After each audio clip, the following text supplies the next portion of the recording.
Yes dear ICSE students, कैसे हैं आप सब। मैं हूं आपका दोस्त बजरंग अग्रवाल और आज हम स्टार्ट करेंगे आईसीएसई इकोनॉमिक्स। आईसीएसई इकोनॉमिक्स बहुत इजी है, मगर मेरे को पता है कि बच्चे इसको रट रट के एग्जामिनेशन पे जाते हैं।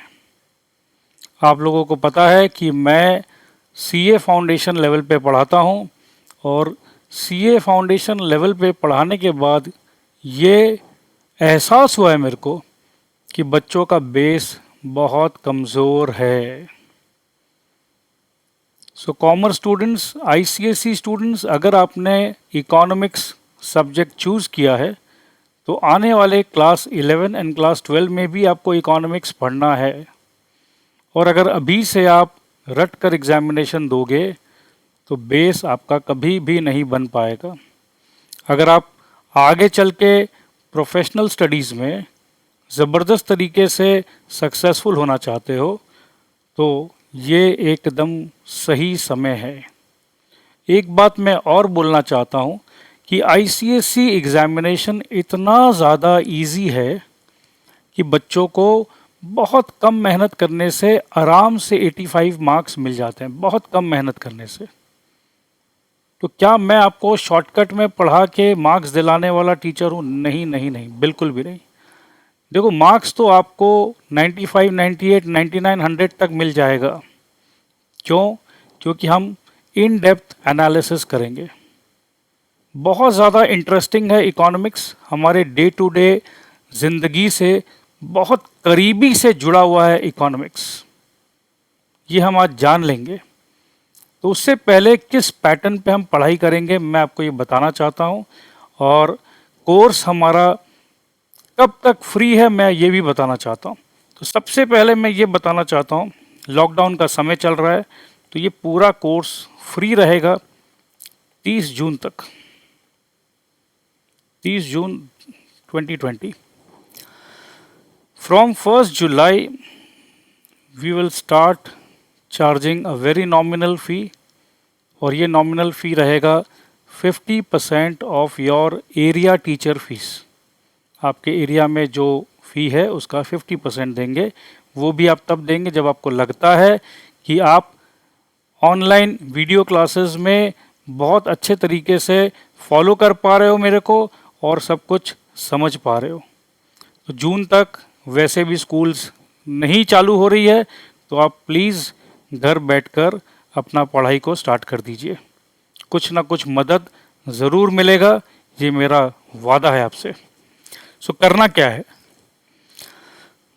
अभी आप आराम से फ्री क्लासेस का लुफ्त उठाइए, अपने दोस्तों को बोलिए। यूट्यूब चैनल पे मैं सारे के सारे लेक्चर्स 30 जून तक अपलोड कर रहा हूँ। सारे के सारे लेक्चर्स मतलब टोटल कोर्स तो नहीं बना पाएंगे 30 जून तक, जितना चैप्टर्स हम रिकॉर्ड कर पाएंगे हम आपको 30 जून तक यूट्यूब चैनल पे देंगे। उसके बाद सर क्या होगा, उसके बाद आप हमारे ऐप डाउनलोड करोगे और आप हमसे संपर्क करिए 9830175050। अगर ये वीडियो कोई टीचर्स देख रहे हैं, सो बहुत सारे टीचर्स भी हमसे जुड़ना चाहते हैं, so you all are most welcome. हम आपको दिल से निमंत्रण देते हैं कि आप आइए, बीएसीए क्लासेस के साथ जुड़िए। अब दोस्तों, कुछ बातें जो मैं बहुत दिल से फील करता हूँ वो ये है कि आज के डेट में रटना एक बहुत इजी माध्यम बन गया है। जो भी थ्योरी पेपर्स है आइए उसको रट लेते हैं, बट दोस्तों इससे आपका बेस बहुत बहुत बहुत कमज़ोर हो जा रहा है। आप जितना टाइम इन्वेस्ट कर रहे हो वो सब बेकार हो जा रहा है। सो क्या हम रट के पढ़ेंगे? बिल्कुल नहीं। क्या मैं आपको शॉर्ट नोट्स लिखा दूंगा बस आप उसको पढ़ के चले जाइए तो हो जाएगा? बिल्कुल भी नहीं। हम फॉलो करेंगे आईसीएसई के प्रिस्क्राइब्ड टेक्स्ट बुक। मैं आपको हिंदी में समझाना चाहता हूँ, ऐसा नहीं है कि मेरे को इंग्लिश नहीं आता। देखो, मैं उदाहरण पर थोड़ा सा इंग्लिश बोल के दिखाता हूँ, आपको समझ में आ जाएगा। Well students, how are you guys? You want to study economics, and well, we can study economics in English. I can explain each and every word in English, but trust me friends, that's not going to last in your brain for a long time. So इसका मतलब ये कि देखो, English बोलना आता है मेरे को, मगर मैं इंग्लिश में नहीं समझाना चाहूँगा, क्योंकि जो इजी तरीके से आप समझोगे हमारे मातृभाषा में, हिंदी में अगर कुछ भी चीज़ समझोगे तो मैं कॉन्सेप्ट को ना हथौड़ा से मार मार के आपके दिमाग में घुसा दूंगा। बहुत आराम से आप समझोगे और बहुत मज़े से समझोगे। मगर सिर्फ हिंदी में समझने से तो नहीं होगा सर, आंसर्स तो इंग्लिश में लिख के आना होता है। बिल्कुल सही। सो हम क्या करेंगे, English prescribed text book, English का जो प्रिस्क्राइब्ड टेक्स्ट बुक है, we will try to go line by line. Generally ऐसा नहीं होता है, जो टेक्स्ट बुक है उसको हम लोग नहीं पढ़ते हैं, तो समझ में ये नहीं आता तो टेक्स्ट बुक खरीदते क्यों है। हर साल बहुत सारा पैसा हम लोग इन्वेस्ट करते हैं टेक्स्ट बुक खरीदने में, और वो टेक्स्ट बुक से स्कूल में भी पढ़ाई नहीं किया जाता। टीचर्स बोलते आओ मैं तुम्हें शॉर्ट नोट्स लिखवा देता हूँ और उसी से पढ़ लो। मगर टेक्स्ट बुक का जो ज्ञान है, उसमें जो डिटेल्स है, अगर हम और आप उससे पढ़ लें तो दो फायदा है। एक तो डिटेल स्टडी करेंगे, हम सिंक्रोनाइज वे में करेंगे, और इंग्लिश का जो प्रिस्क्राइब टेक्स्ट बुक है हम लोगों को मिलेगा टेक्स्ट बुक से इंग्लिश लैंग्वेज, किस तरीके से आपको आंसर्स लिखना है वो टेक्स्ट बुक से अगर हम पढ़ेंगे तो आपको वो आंसर्स लिखने का स्टाइल टेक्स्ट बुक से मिल जाएगा। समझाने का स्टाइल मेरा रहेगा हिंदी में, पढ़ेंगे टेक्स्ट बुक को जो है इंग्लिश में। ऐसा क्यों कर रहे हैं सर, प्लीज़ बहुत लंबा हो जाएगा। नहीं नहीं, बिल्कुल भी लंबा नहीं होगा। इससे क्या होगा, पढ़ाई करते करते रिवीजन आपका साथ साथ चलेगा। बहुत स्पीड में नहीं पढ़ेंगे, स्लो एंड स्टडी पढ़ेंगे, because I totally believe slow and steady wins the race. और एक फ़ायदा क्या है कि आप आराम से जब हिंदी में समझते हो और इंग्लिश का जो भाषा आपको मिल जाता है, तो रिवीजन करते समय वो बहुत ज़्यादा उपयोगी साबित होता है रिवीजन करते समय। क्योंकि अगर मैंने आपको कुछ हिंदी में समझाया, उसके बाद रिवीजन का मटेरियल कहाँ से लाओगे, आंसर्स जो लिखना है वो कहाँ से लिखोगे, तो प्रॉब्लम वहीं पर होता है। टीचर ने अगर समझा दिया इंग्लिश में, तो वो इंग्लिश वैसे भी बहुत ज़्यादा स्ट्रांग नहीं है, तो वो याद नहीं रहता है। टीचर ने हिंदी में समझा दिया, समझ में आ गया, बट वो हिंदी को इंग्लिश कैसे करे वो समझ में नहीं आता। That is the reason why we need to catch hold of the prescribed text book. उससे क्या होगा, एक जो प्रिस्क्राइब टेक्स्ट बुक से हम लोग को डर लगता है कि किताब तो भैया खोलना ही नहीं है, किताब तो बस फेंक दो। नहीं, बहुत गलत है। मैं आपको समझाऊंगा वर्ड बाय वर्ड, एक एक वर्ड मैं आपको समझाऊंगा। सब कुछ आपको समझ में आएगा ही आएगा, कोई चांस नहीं है कि आपको समझ में नहीं आए। उसके बाद जब आपको समझ में आ जाए, बहुत प्यार से आप टेक्स्ट बुक को बस क्विक रीडिंग लगाएंगे, कॉन्सेप्ट्स आपके दिमाग में, और मेरे पढ़ाने के समय मैं आपको बताऊंगा कि ये इम्पॉर्टेंट लाइंस है, इसका आप सेल्फ नोट्स बनाइए। क्योंकि टेक्स्ट बुक में तो बहुत सारे पेजेस है। अब आपको रिवीजन के समय नोट्स जो चाहिए, तो छोटा रिवीजन करना है, आपको क्विक रिवीजन करना है, छोटा पढ़ाई करना है, तो मैं आपको पढ़ाते पढ़ाते बोलता रहूँगा कि ये आप प्लीज़ नोट्स बनाते रहिए। तो इससे क्या होगा, आप पढ़ रहे हो, आप समझ रहे हो, आप नोट्स बना रहे हो, आपको टेक्स्ट बुक से रेफरेंस लेने में अब डर नहीं लग रहा है, हिंदी में समझ रहे हो, इंग्लिश लैंग्वेज का कोई कमी नहीं है, क्योंकि लैंग्वेज जो है किताब में दिया हुआ है, किताब का एक एक वर्ड मैं आपको समझा रहा हूँ हिंदी में, एक एक वर्ड जब आप समझ जा रहे हो तो आप बहुत आराम से उसको आंसर्स लिख कर आ पाओगे। सो क्या ये क्लियर है दोस्तों? क्या हम स्टार्ट कर सकते हैं? चलिए करते हैं। हम लेंगे ये वाला किताब, elementary economic application for ICSE class 10। अब सर मेरे पास तो ये किताब नहीं है सर, तो मैं क्या करूं? देखो, अगर किताब नहीं है, हम आपको PDF मेल करा देंगे, तो आपको किताब खरीदने की भी दरकार नहीं है। Point number 1। पॉइंट नंबर 2, अगर आपके पास कोई और भी किताब हो तो किताब इज़ नॉट इम्पॉर्टेंट, जो कॉन्सेप्ट्स है वो ICSE सिलेबस के अनुसार है, तो वो ICSE सिलेबस को हम कवर करेंगे। ICSE सिलेबस के प्रीवियस ईयर के टेस्ट पेपर्स भी सॉल्व करेंगे।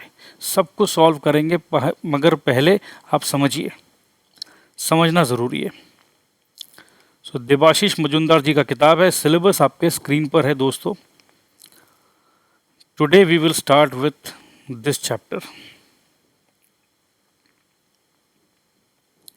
सो ये बुक को हम फॉलो करेंगे।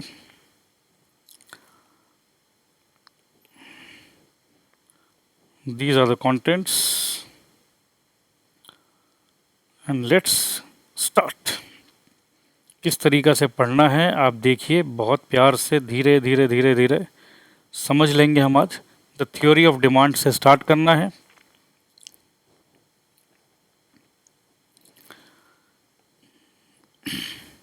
द थ्योरी ऑफ डिमांड, इसमें क्या है, जैसे कि आपको मैंगो खाना है, you want to have mango, so क्या हम बोल सकते हैं कि यू आर डिज़ायरिंग, मैंगो का डिज़ायर है, मैंगो का इच्छा है, मैंगो का वांट है? बिल्कुल बोल सकते हैं। क्या ये वांट को हम डिमांड बोल सकते हैं? देखो बिल्कुल बोल सकते हैं, हाँ हाँ मेरे को डिमांड आए, पापा को मैंने डिमांड किया, पापा पापा मैंगो चाहिए, सो आई डिमांडेड। ठीक है जी। सो इंग्लिश का शब्द देखो, वांट, डिज़ायर, डिमांड, इंग्लिश के हिसाब से एक जैसा लगेगा आपको, मगर क्या अभी हम इंग्लिश पढ़ रहे हैं? नहीं, हम पढ़ रहे हैं इकोनॉमिक्स। सो इकोनॉमिक्स में मेरे दोस्त ये डिमांड शब्द का एक अलग मीनिंग निकल के आता है, थोड़ा सा फिल्टर होता है। सो डिमांड क्या है ये आज हमको पढ़ना है। सप्लाई क्या होता है ये हम पढ़ेंगे बाद में, बट मैं आपको अभी से बताना चाहता हूँ कि ये डिमांड एंड सप्लाई के वजह से प्राइस डिटर्मिनेशन होता है। प्राइस, जैसे मैंगो का आप इच्छा रखते हैं, डिज़ायर करते हैं, तो सिंपली पुट, सिंपल भाषा में हम बोलते हैं कि हाँ हाँ मैं मैंगो का डिमांड कर रहा हूँ, सिंपल भाषा में, मगर desire and want is not equal to demand. ठीक है। सो आप इच्छा रख रहे हो, आपका इच्छा जो है, अगर उस इच्छा के पीछे जेब गरम है, पॉकेट गरम है, इच्छा तो है और पैसे भी है, पैसे हैं मेरे पास, हाँ मैं मैंगो लूँगा, हाँ मेरे पास पैसे हैं। अगर आपके पास पैसे हैं तो वो इच्छा शक्ति जो है वो डिमांड बन जाता है, क्योंकि अगर पैसे नहीं है तो भैया सिर्फ इच्छा ही इच्छा है, इकोनॉमिक्स में उसे डिमांड नहीं माना जाएगा। सो डिमांड क्या है? इच्छा, desire, want, backed by the money power, pocket में पैसा है या नहीं। इसका मतलब ये है कि सड़क पे जो भिखारी बैठा हुआ है वो भी आम खाने का इच्छा रखता है, मगर उसके पास पैसे नहीं है। क्योंकि उसके पास पैसे नहीं है तो वो डिमांड का हिस्सा नहीं बनेगा। सो मेरे ख्याल से ये एकदम क्लियर है। इसी हिसाब से इमेजिन करिए टॉय मैन्युफैक्चरर, टॉय मैन्युफैक्चरर जो खिलौना बनाता है, बच्चों का खिलौना बनाता है। बहुत सारे गरीब है इस देश में, उनके पास भी बच्चे हैं और उन बच्चों का भी डिज़ायर है कि मेरे पास भी खिलौना हो। वो भी अपने पापा को बोलते हैं, पापा पापा मेरे को गुड़िया ला के दो। बट क्या उनके पापा वो गुड़िया ला के दे पाते हैं? नहीं दे पाते। सो क्या इकोनॉमिक्स के पॉइंट ऑफ व्यू से हम उसको डिमांड समझेंगे? नहीं समझेंगे। क्योंकि वो डिमांड नहीं है तो जो टॉय मैन्युफैक्चरर है, जो सप्लायर है, टॉय मैन्युफैक्चरर क्या है? वो सप्लायर है, सप्लायर। वो टॉय को सप्लाई करता है मार्केट में, और जिन लोगों का डिमांड था वो टॉय को खरीद लेते हैं। अब इमेजिन करो 1,00,000 पैसे वाले बच्चे हैं और 5,00,000 गरीब बच्चे हैं। सो डिमांड टोटल कितना हुआ? टोटल डिमांड कितना हुआ बच्चों बताओ? टोटल डिमांड क्या 6,00,000 हुआ या टोटल डिमांड 1,00,000 हुआ? टोटल डिमांड मेरे दोस्तों 1,00,000 टॉयज़ का होगा। इसका मतलब ये है जो सप्लायर है वो 6,00,000 टॉयज़ नहीं मैन्युफैक्चर करेगा, वो 6 लाख मैन्युफैक्चर नहीं करेगा। क्यों नहीं करेगा? क्योंकि उसे मालूम है 5,00,000 टॉयज़ का डिमांड नहीं है। बट पापा वो गरीब बच्चों ने तो डिमांड किया था। गरीब बच्चों ने अपने पिताजी से डिमांड किया था, पापा पापा टॉय चाहिए। मगर इकोनॉमिक लेवल पे, इकोनॉमिक्स का जो फंडा है उस लेवल पे उसके पिताजी के पास पैसे नहीं है, तो वो टॉय मैन्युफैक्चरर को पैसे नहीं दे पाएगा। इसीलिए टॉय मैन्युफैक्चरर उस 5 लाख बच्चों का जो डिज़ायर है, जो वांट है, उसको इग्नोर करेगा। कहने का मतलब ये है कि ये जो 5 लाख बच्चों का जो इच्छा है, इसको हम लोग सप्लायर को इंफॉर्मेशन नहीं देंगे। तो इसका मतलब क्या हम ये कंक्लूड कर लें कि एक्चुअल डिमांड 5 लाख बच्चों का नहीं है, एक्चुअल डिमांड इकोनॉमिक्स में 1 लाख बच्चों का ही माना जाएगा, क्योंकि उन 1 लाख बच्चों के पास पैसे हैं, या बच्चों के पास पैसे हैं या बच्चों के पापा के पास पैसे हैं। अब एक ये जो बोल रहे हैं पैसे हैं पैसे हैं पैसे हैं, इसको इकोनॉमिक भाषा में दोस्तों क्या कहते हैं, ये हम आपको बताएंगे। इसको इकोनॉमिक्स के भाषा में कहते हैं परचेजिंग, परचेजिंग पावर। कहने का मतलब ये है कि वो 1 लाख बच्चे जिनके पिताजी ने प्रॉमिस किया कि बेटा चिंता मत करो मैं टॉय ला के दूंगा, उनके पिताजी के पास परचेजिंग पावर है, परचेज करने का शक्ति है, पावर है। और वो गरीब बच्चों के पिताजी के पास परचेजिंग पावर बिल्कुल भी नहीं है। ये परचेजिंग पावर शब्द जो है ये इकोनॉमिक्स में बहुत इम्पॉर्टेंट शब्द है। बहुत बार ये शब्द हम लोग से मुलाकात करने आएगा, और अगर हम नहीं समझेंगे इस वर्ड को तो बाद में दिक्कत होगा। तो परचेजिंग पावर इम्पॉर्टेंट है और आप समझ गए हो।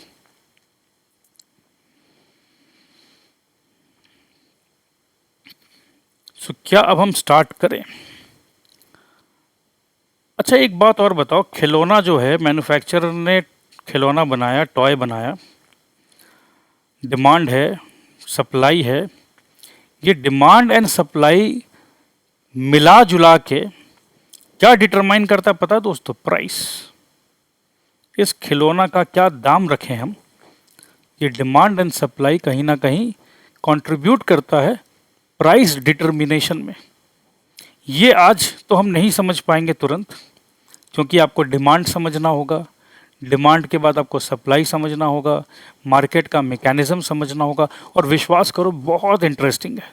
अगर इसको हम लोग समझ के करेंगे तो आपको लगेगा ही नहीं कि ये कुछ हम एडिशनल पढ़ रहे हैं, आपको ये लगेगा कि अरे ये तो हमारा कॉमन सेंस का बात हो रहा है, एकदम कॉमन सेंस। बहुत मज़ा आने वाला है, बहुत मज़ा आने वाला है।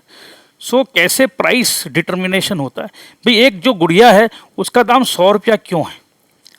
उसका दाम 110 भी हो सकता था, उसका दाम 210 भी हो सकता था, उसका दाम 500 रुपया भी तो हो सकता था, मगर इस गुड़िया का दाम 100 रुपया ही क्यों है? ये तो हमने कभी नहीं सोचा। बट अब आप बड़े बच्चे हो गए हो, क्लास 10 में आ गए हो, इकोनॉमिक्स पढ़ना है आपको, तो सोचना शुरू करो। सोचोगे इतना मज़ा आएगा, क्योंकि नए नए कॉन्सेप्ट्स को सीखोगे। You have to learn to question the concepts. सवाल आपके मन में पैदा होना ज़रूरी है। सो कभी भी आपके मन में अगर सवाल हो तो सर ये तो वीडियो लेक्चर्स है, नहीं नहीं नहीं, वीडियो लेक्चर ज़रूर है, मगर हम आपको जोड़ेंगे व्हाट्सएप ग्रुप में रजिस्टर्ड स्टूडेंट्स को।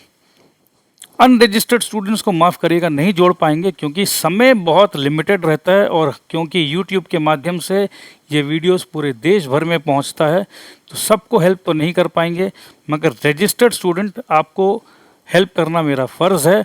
तो 9830175050 पे अगर आपको नहीं ऐड किया गया है मेरे टीम मेंबर से, तो आप मेरे को इन्फॉर्मेशन दीजिए कि सर मैं अभी तक व्हाट्सएप ग्रुप में एडेड नहीं हूँ। और क्या करते हैं, हमारा एक ज़बरदस्त LMS सिस्टम है, लर्निंग मैनेजमेंट सिस्टम।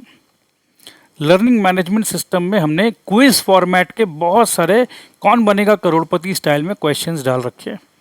वो क्विज़ आप घर पे बैठ के लोगे, हर एक चैप्टर के बाद आप क्विज़ खेलोगे, और आपका स्कोर कितना मिल रहा है आपको भी पता चलेगा, मेरे को भी पता चलेगा, और हम आपके पिताजी माताजी तक भी अगर चाहें तो स्कोर पहुंचा सकते हैं। सो आपका परफॉर्मेंस को हम ट्रैक करेंगे। ये मत सोचिएगा कि सर को कुछ नहीं पता है, सर को सब पता है।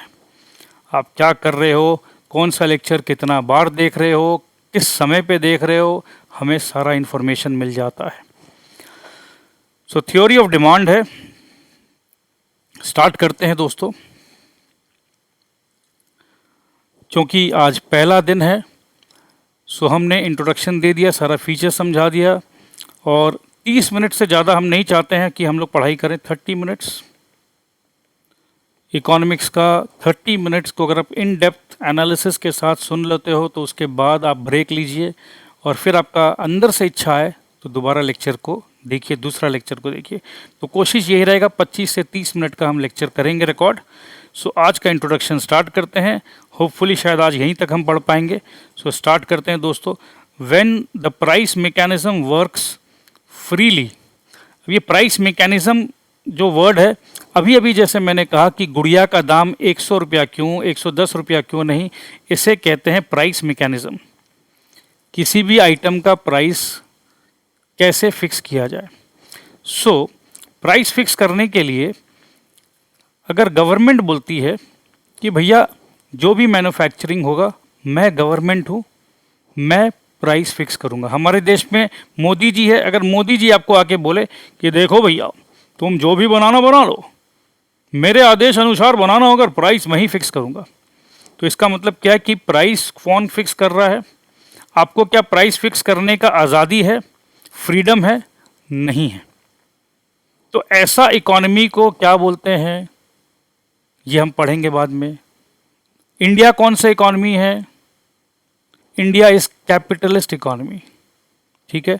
सो इंडिया में कैपिटलिस्ट इकोनॉमी में क्या होता है कि आप खुद बनाइए प्रोडक्ट को, गवर्नमेंट के पास आपको नहीं जाना है, प्राइस आप खुद फिक्स करिए, ठीक है। When the price mechanism works freely, तो प्राइस मैकेनिज्म, प्राइस क्या फिक्स करना है, फ्री है, फ्रीडम है। कैपिटलिस्ट इकोनॉमी में ये फ्रीडम है। सो इंडिया कैपिटलिस्ट इकोनॉमी है। मैं अपना गुड्स का, सर्विसेज का जो प्राइस मैं रखना चाहता हूँ मेरे ऊपर है जी। आपको खरीदना है तो खरीदिए, नहीं खरीदना तो मत खरीदिए। जब कोई मेरा प्रोडक्ट नहीं खरीदेगा तो मैं अपने आप प्राइस कम करूँगा ना, समझे। अब मैंने गुड़िया का प्राइस रखा है 200 रुपया, कोई खरीद ही नहीं रहा। जब कोई नहीं खरीद रहा तो मैंने बोला चलो 180 रख देते हैं, कोई नहीं खरीद रहा। फिर मैंने 150 किया, कुछ लोग खरीदे, फिर मैंने 125 रख दिया, बहुत लोग खरीदा, मैंने 125 पे फिक्स कर दिया प्राइस। तो ये प्राइस फिक्स कौन किया? मैंने किया। So when the price mechanism works freely without government intervention, तो गवर्नमेंट का इंटरवेंशन बिल्कुल भी नहीं है। आपको प्राइस रखने का अपने प्रोडक्ट्स पे अधिकार है। Prices of commodities are determined by their demands and supplies. तो कौन डिटरमाइन कर रहा है? Demand and supply. अब देखो, सोच के देखो, मैंने गुड़िया का प्राइस रखा, टॉय का प्राइस रखा 200 रुपीज़, और बहुत डिमांड है, मेरे पास समझ लो 100 पीस है, मेरे पास 100 पीस है, और मैंने प्राइस रखा 200 रुपीज़, और बाहर देख रहा हूँ कि 150 लोग खड़े हैं खरीदने के लिए। 100 पीस मेरे पास है और दुकान में लाइन लगा हुआ है। देखो दोस्त, अभी लॉकडाउन है, इमेजिन करो कि मेरे पास 150 किलो आलू है और लोग बहुत खड़े हैं, कम से कम 150 से भी ज़्यादा लोग खड़े हैं, और कोई 1 किलो, कोई 2 किलो आलू लेने वाला है। तो मैं आलू का दाम 10 रुपया किलो रखा था, क्योंकि इतने सारे लोग खड़े हैं, डिमांड इतना ज़्यादा है। मैंने 10 रुपया की जगह 15 रुपया किलो भी रख दिया, तो भी वो दाम कुछ ना कुछ लोग देने के लिए रेडी है, क्योंकि ये 150 लोग आपस में कॉम्पीट करेंगे। अरे भाई तुम 10 रुपया नहीं, मैं तुमको ज़्यादा दूंगा, मेरे को दे दो आलू, मेरे को दे दो। सो देखो, यही है price mechanism. So demand and supply, इसका मतलब क्या? डिमांड बहुत ज़्यादा है और मेरे को पता है कि 10 मिनट में या आधा घंटा में या 1 घंटा में मेरा आलू पूरा सब कोई लेके चले जाएंगे। तो मैं 10 रुपया की जगह 15 रुपया भी रख दिया तो भी मेरे को कोई फ़र्क नहीं पड़ा। हो सकता कुछ लोग नहीं खरीदे, बट बहुत लोग लाइन पे थे, तो मेरा आलू ख़त्म हो जाएगा। अब इमेजिन करो मेरे पास 1000 किलो आलू है और ख़रीदने वाला कोई नहीं है। मैंने 10 रुपया किलो रखा दाम, कोई नहीं खरीद रहा, कोई नहीं खरीद रहा। अब क्या करें? तो मैंने ऑफ़र निकाला 1 किलो पे 1 किलो फ्री, क्योंकि मेरे को पता है 10 दिन बाद ये आलू सड़ जाएगा। तो सड़ा हुआ आलू तो वैसे भी कुछ नहीं खरीदेगा, कोई नहीं खरीदेगा। तो 1000 किलो आलू बच गया है और मैं 1 किलो पे 1 किलो फ्री दे रहा हूँ। तो प्राइस जैसे मैंने कम किया, 1 किलो पे 1 किलो फ्री, मतलब 10 रुपया का दाम एक तरीके से 5 रुपया हो गया, तो बहुत लोग आए और ख़रीद के चले गए। ऐसा होता है ना। तो यही है इकोनॉमिक्स दोस्तों, इसी को हमें समझना है कि ऐसा क्यों होता है, ऐसा क्यों होता है। We shall approach the theory in steps. ये ऐसा क्यों होता है, इसका जो थ्योरेटिकल बातें हैं इसको हम लोग स्टेप बाय स्टेप पढ़ेंगे। In this chapter we shall discuss the theory of demand. Demand जो है, मैंने आपको थोड़ा सा एक्सप्लेन किया था स्टार्टिंग में, डिमांड का जो थ्योरेटिकल बातें हैं, जो बड़े बड़े इकोनॉमिस्ट हुए उनका क्या सोच था डिमांड के थ्योरी के बारे में, डिमांड के बारे में, वो हम डिस्कस करेंगे। In the next chapter we shall discuss theory of supply. Demand के साथ सप्लाई भी पढ़ना ज़रूरी है, बट वो पढ़ेंगे नेक्स्ट चैप्टर पे। Then we shall be in a position to bring the two theories together. So demand and supply के थ्योरी को साथ में लाएंगे तो ही हम सही तरीके से समझ पाएंगे। क्या समझेंगे हम? And explain how the price of a commodity is determined by the interaction between demand for and the supply of the commodity. अभी जैसे मैंने आलू का एग्जांपल दिया, मेरे पास सप्लाई कितना था, 10,000 किलो आलू था और डिमांड कम था, तो मैंने अपना बुद्धि लगाया प्राइस के साथ। मेरे पास 1,000 किलो आलू था और डिमांड था 2,000 किलो आलू का, तो मैंने प्राइस को बढ़ा दिया। मेरे को लग रहा था कि अरे यार आलू खरीदने वाले बहुत लोग हैं, टेंशन लेने का नहीं। और जब लगा कि आलू बहुत और खरीदने वाले कम हैं तो टेंशन हुआ। टेंशन होने से प्राइस कम किया तो लोग आलू खरीद के चले गए। So although we shall talk about one commodity, अब देखो बात आलू का करें, बात टॉय का करें, बात किसी चीज़ का भी करें, the theory will be generally applicable to any commodity. So दोस्तों आज हम यहीं पर रोकते हैं। आपको आइडिया मिल गया होगा कि हम बहुत धीरे धीरे चलेंगे, प्यार से चलेंगे, एक एक चीज़ हम आपको समझाएंगे। इससे ये ज़रूर होगा कि आने वाले टाइम पे कोई भी आपको चैलेंज नहीं कर पाएगा। आराम से सीए हो या सीएस हो या सीएफए हो, आप फर्स्ट अटेम्प्ट में क्लियर करोगे। ये मेरा आशीर्वाद है, ये मेरा वादा है। So love you so much, thank you, bye bye.